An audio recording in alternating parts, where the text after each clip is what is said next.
Hello friends, आज मैं आप लोगों को कराऊंगा वर्ल्ड ज्योग्राफी के टॉप 200 एमसीक्यूज क्वेश्चन। दोस्तों, एग्ज़ाम कोई भी हो उसमें वर्ल्ड ज्योग्राफी के 2 से 4 क्वेश्चन ज़रूर पूछे जाते हैं, इसलिए आप लोग ये वीडियो लास्ट तक देखिए, आपके लिए हेल्पफुल रहेगा। तो शुरू करते हैं। जिसमें पहला क्वेश्चन दिया है कि सदाबहार वर्षावन कहाँ पाए जाते हैं, तो उत्तर है ब्राज़ील में। अगला है कि सदाबहार वन पाए जाते हैं तो किस क्षेत्र में पाए जाते हैं, ये पाए जाते हैं विषुवतीय क्षेत्रों में। अगला क्वेश्चन है कि कहाँ विस्तृत अयनवर्ती वन पाए जाते हैं, तो उत्तर है कांगो घाटी में। आपको इस वीडियो में कुछ नए क्वेश्चंस देखने को मिलेंगे जो आपने पहले कभी नहीं पढ़े होंगे, इसलिए ये वीडियो ज़रूर देखिएगा। अगला है कि कौन विश्व का फेफड़ा के नाम से विख्यात है, तो उत्तर है विषुवत वर्षा वन जो है विश्व का फेफड़ा के नाम से विख्यात है। अगला क्वेश्चन है कि विषुवत रेखीय वन प्रदेशों में पेड़ों पर चढ़ी लताओं को क्या कहा जाता है, तो इनको दोस्तों क्या कहा जाता है, तो याद रखिएगा इनको लियाना कहा जाता है। अगला क्वेश्चन है कि विषुवत रेखीय वनों को ब्राज़ील में किस नाम से जाना जाता है, तो उत्तर है सेल्वास के नाम से जाना जाता है ब्राज़ील में। अगला क्वेश्चन है कि विषुवत रेखीय वर्षा वनों का सबसे बड़ा प्रदेश किस महाद्वीप में है, तो उत्तर है दक्षिण अमेरिका महाद्वीप में विषुवत रेखीय वर्षा वनों का सबसे बड़ा प्रदेश। अगला क्वेश्चन है कि प्राकृतिक वनस्पति का सर्वाधिक विकसित क्षेत्र कौन सा है, तो वो है दोस्तों पतझड़ वन है प्राकृतिक वनस्पति का सर्वाधिक विकसित क्षेत्र। अगला क्वेश्चन है कि प्राणियों और पादपों की जातियों की अधिकतम विविधता मिलती है कहाँ मिलती है दोस्तों, ये मिलती है उष्णकटिबंधीय अर्धपर्णपाती वनों में मिलती है। इसके बाद में अगला क्वेश्चन है कि सबसे अधिक टैगा वन किस क्षेत्र में पाए जाते हैं, तो याद रखिएगा साइबेरिया में पाए जाते हैं। अगला है कि स्प्रूस फर तथा चीड़ मुख्य रूप से पाए जाते हैं। स्प्रूस फर तथा चीड़ कहाँ पाए जाते हैं, ये टैगा वनों में पाए जाते हैं। अगला है कि मलेरिया की दवा कुनैन किस वृक्ष से प्राप्त होती है, तो उत्तर है सिनकोना से प्राप्त होती है मलेरिया की दवा कुनैन। अगला है कि विश्व के वन क्षेत्रों में किस एक के फैलाव की प्रतिशतता सर्वाधिक है, तो किसकी प्रतिशतता सर्वाधिक है, तो याद रखिएगा उष्णकटिबंधीय वर्षा वन की प्रतिशतता अधिक है, याद रखिएगा। इसके बाद में दोस्तों ये प्रीवियस एग्जाम के कुछ प्रश्न दिए होते हैं बीच बीच में, इनको भी देखते हुए चलते हैं। दिया है कि सवाना का सर्वाधिक विस्तार कहाँ है, तो उत्तर है अफ्रीका में है सवाना का सर्वाधिक विस्तार। अब एक क्वेश्चन ये भी दिया है कि दक्षिण अमेरिका का चौड़ा वृक्ष रहित घास मैदान कहलाता है, क्या कहलाता है, पंपास कहलाता है चौड़ा वृक्ष रहित घास का मैदान। इसके बाद में अगला क्वेश्चन दिया है कि निम्नलिखित में से कौन शीतोष्ण घास का मैदान नहीं है, तो उत्तर है सवाना। दोस्तों सवाना है जो ये शीतोष्ण घास का मैदान नहीं है, बाद बाकी पंपास डाउन्स और वेल्ड ये सभी शीतोष्ण घास के मैदान हैं। अगला है कि सिनकोना के वृक्ष किस वन में पाए जाते हैं, तो याद रखिएगा ये विषुवतीय वन में पाए जाते हैं सिनकोना के वृक्ष।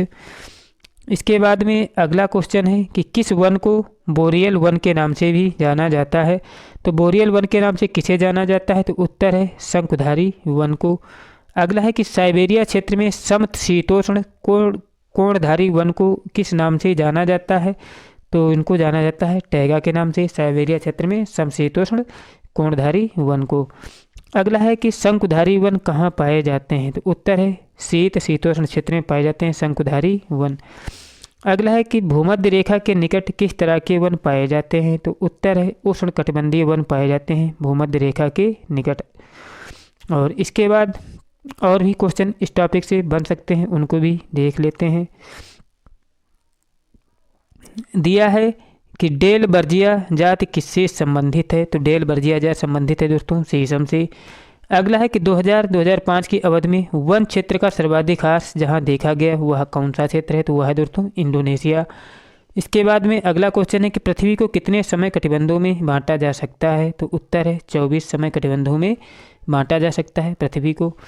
अब दोस्तों इसके बाद में चट्टानों से संबंधित क्वेश्चन भी देख लेते हैं, जिसमें पहला क्वेश्चन दिया है कि पृथ्वी के द्रव पदार्थों के घनीभूत हो जाने से बनी चट्टान को क्या कहते हैं, तो उसको कहते हैं दोस्तों अग्नेय चट्टान। अगला है कि अग्नेय शैल कहलाती है, तो क्या कहलाती है दोस्तों, ये कहलाती है मौलिक शैल। अगला है कि निर्माण की दृष्टि से कौन सी चट्टान सर्वाधिक प्राचीन है, तो याद रखिएगा अग्नेय चट्टान 2 है, निर्माण की दृष्टि से सर्वाधिक प्राचीन है। अगला क्वेश्चन है कि ग्रेनाइट की गणना किस प्रकार की चट्टानों में की जाती है, तो उत्तर है दोस्तों ये क्या है, अधिवितलीय या प्लूटोनिक चट्टान है कौन सी? ग्रेनाइट चट्टान। इसके बाद में अगला क्वेश्चन दिया है कि भूगर्भ में विशाल आकार की गुंबदाकार अग्नि चट्टान को किस नाम से जाना जाता है? तो उत्तर है दोस्तों बैथोलिथ के नाम से जानते हैं भूगर्भ में विशाल आकार की गुंबदाकार अग्नि चट्टान को। अगला है कि जानवरों, वनस्पतियों एवं सूक्ष्म जीवों के अवशेष किस प्रकार की चट्टानों में पाए जाते हैं? तो उत्तर है अवसादी चट्टानों में पाए जाते हैं सूक्ष्म जीवों के अवशेष। अगला है कि धरातल के सर्वाधिक भाग पर किस चट्टान का विस्तार पाया जाता है? तो उत्तर है अवसादी चट्टान का विस्तार पाया जाता है धरातल के सर्वाधिक भाग पर। अगला है कि कोयला किस चट्टान में पाया जाता है? तो उत्तर है परतदार चट्टान में पाया जाता है कोयला। इसके बाद में अगला क्वेश्चन है कि पेट्रोलियम किन चट्टानों में पाया जाता है? तो उत्तर है प्राचीन संस्तरी चट्टानों में पाया जाता है कोयला।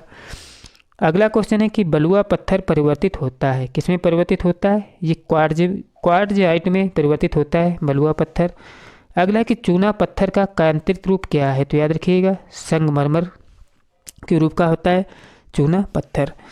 अगला है कि बेसाल्ट के रूपांतरण के फलस्वरूप किस चट्टान का निर्माण होता है? तो याद रखिएगा ये होता है दोस्तों एम्फीबोलाइट का निर्माण होता है बेसाल्ट के रूपांतरण के फलस्वरूप।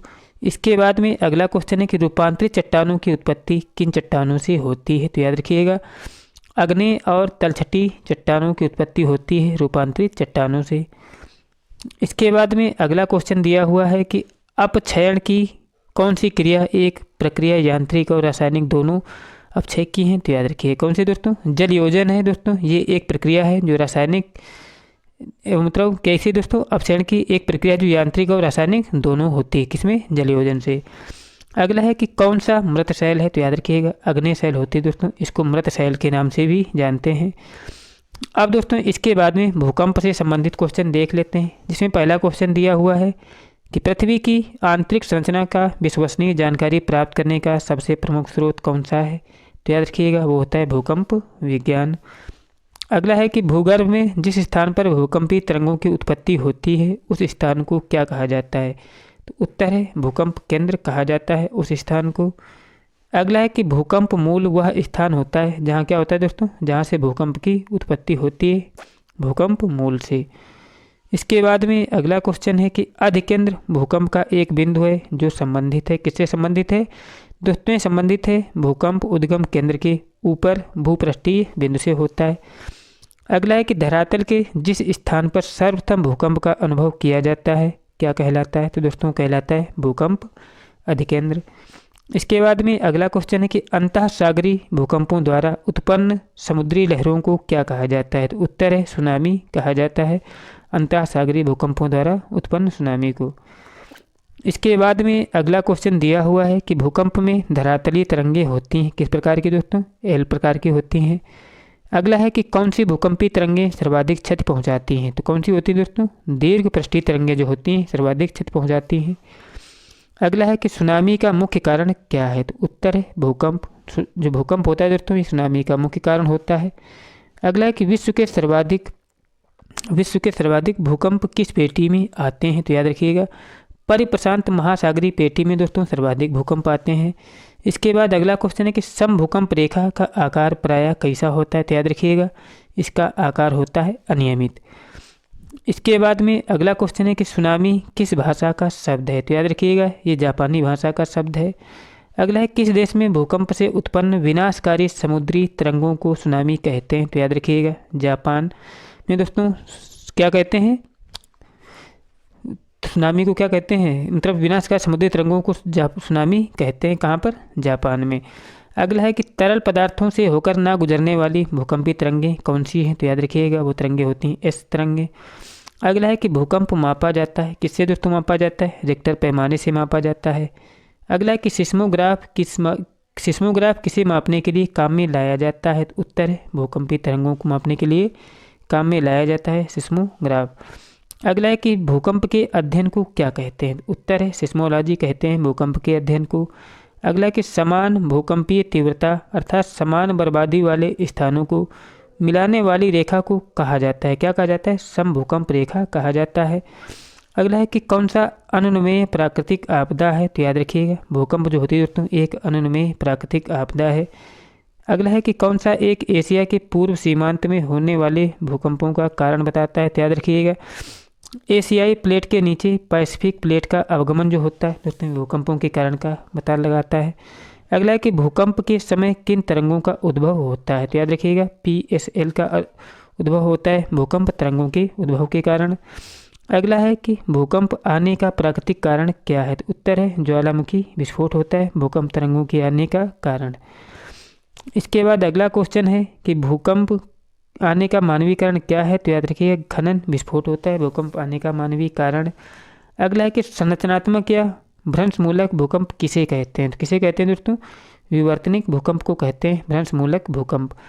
अगला है कि प्राथमिक तरंगों को अन्य किस नाम से जानते हैं, तो प्राथमिक तरंगों को जानते हैं अनुदैर्ध्य तरंग के नाम से। अगला है कि किस इटालियन वैज्ञानिक ने भूकंप मापक का विकास किया था, किसने किया था दोस्तों मार्केली ने किया था भूकंप मापक का विकास। अगला है कि CE रिक्टर ने रिक्टर स्केल का विकास कब किया, तो उत्तर है 1935 में किया था। अगला क्वेश्चन दिया हुआ है दोस्तों ये ज्वालामुखी से संबंधित क्वेश्चन है, इनको भी देख लेते हैं। पहला क्वेश्चन दिया है कि डाइक क्या है, तो डाइक दोस्तों क्या होता है ज्वालामुखी निर्मित आंतरिक स्थलाकृति को क्या बोलते हैं डाइक बोलते हैं। अगला है कि काल्डेरा संबंधित है, तो काल्डेरा दोस्तों संबंधित होता है ज्वालामुखी से। अगला क्वेश्चन है कि वह कौन सा द्वीप है जहां एक भी ज्वालामुखी नहीं है, तो उत्तर है ऑस्ट्रेलिया। अगला क्वेश्चन है कि अग्निवलय किसे कहा जाता है, तो उत्तर है प्रशांत परिमेखला को अग्निवलय कहा जाता है। अगला है कि लैकोलिथ संबंधित है, किससे संबंधित है दोस्तों ये ज्वालामुखी से संबंधित है।